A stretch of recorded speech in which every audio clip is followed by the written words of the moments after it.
Every action figure collector loves Marvel Legends, but how many collectors actually know about the characters they say they love? If you ask a Marvel Legends collector what Marvel Legends they'd like to see next, 9 times out of 10 it's going to be a Spider-Man or an X-Men character, because those are the two that had TV shows during the 90s. The truth is that Marvel Legends collectors like toys, but they don't actually know anything about the stories or backgrounds behind these characters because they don't consume the media that surrounds them. They don't read comics, they don't play the video games, they don't watch the TV shows, they don't watch the movies, etc. This complete lack of understanding from these collectors causes problems when you try to have a meaningful discussion with them about the quality of a release. A good example of this is the first appearance Sabretooth that came out a few years ago, and I criticized it because it didn't have anything to do with Sabretooth's first appearance. And after that, I caught a bunch of grief from collectors who didn't know anything, trying to remind me that it's supposed to be based on Sabretooth's first appearance.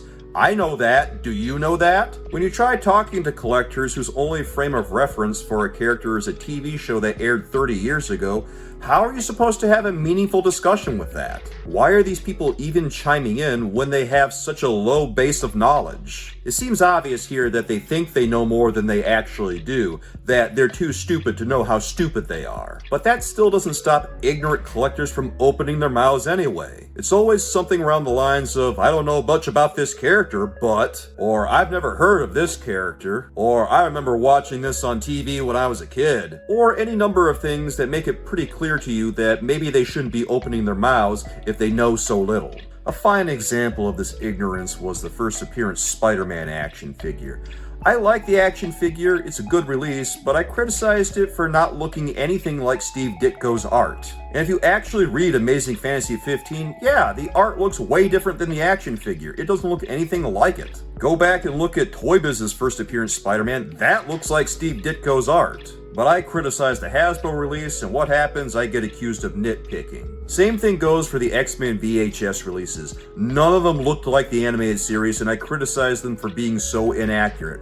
What happened? I got accused of nitpicking again. And this is a pretty regular occurrence, where you get accused of nitpicking for pointing out the obvious, and you know what nitpicking is? It's the rallying cry of the uneducated. The mantra of the stupid and lazy who can't be bothered to try a little harder. More recently, the Owl just got a release in the Spider-Man retro card line, and the Owl is not exactly an obscure character. He's one of Daredevil's greatest villains. But all these Marvel Legends collectors, their only frame of reference for anything Daredevil related is the Netflix TV show because they never bothered reading a Daredevil comic their entire lives. And if you've read Daredevil for any length of time, odds are you know who the Owl is, because he makes pretty regular appearances. For the love of God, he was Daredevil's arch enemy before the Kingpin. And because of this complete ignorance, a couple of things happen.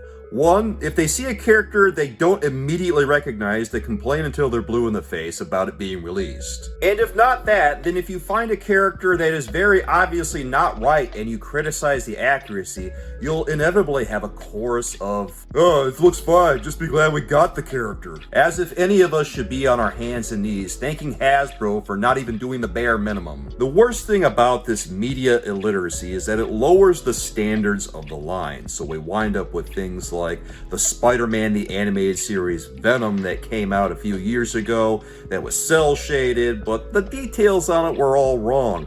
The colors looked wrong, it didn't have web shooters, there were peg holes in the shoulders. This was an awful action figure. And there was a Gore the God Butcher that didn't look anything like he did in the comics. He didn't have recurved legs, he didn't have anything right. And there was a Chode Build-A-Figure that didn't look anything like Chode actually does. When collectors are completely media illiterate about the characters they collect and don't really care anything beyond the toys, then a lot of shortcuts get taken. If no one says anything and no one notices that the figures are off because they don't engage with any media outside of action figures, then the brand is going to be a lot worse for it. But I guess if you're not interested in interacting with Marvel Legends beyond the action figures, then when someone who's actually interested in that stuff says something, shut up. If you're just interested in toys and actual Marvel fans have something to say about the quality of the toys, then take a seat, little bro. Because when you've read the comics and you've seen the movies and the TV shows and played the video games, when you've engaged with the media, these characters become so much more special. They're not just toys or action figures anymore, they're mementos of a snapshot of your life. They're a personification of the things you read, played, or watched. The connection is so much more personal then, but it's hard to get that personal if you don't engage with the media. Soulmates, have you ever seen a Marvel Legends collector that showed no interest in the media outside of the action figures? Have you ever gotten in an argument with someone because they don't know anything about the characters they're collecting? I don't know, guys. Let me know down in the comments because I'd love to hear from you. Thanks for watching, everyone. I'll catch you again soon. Have a great day, everybody.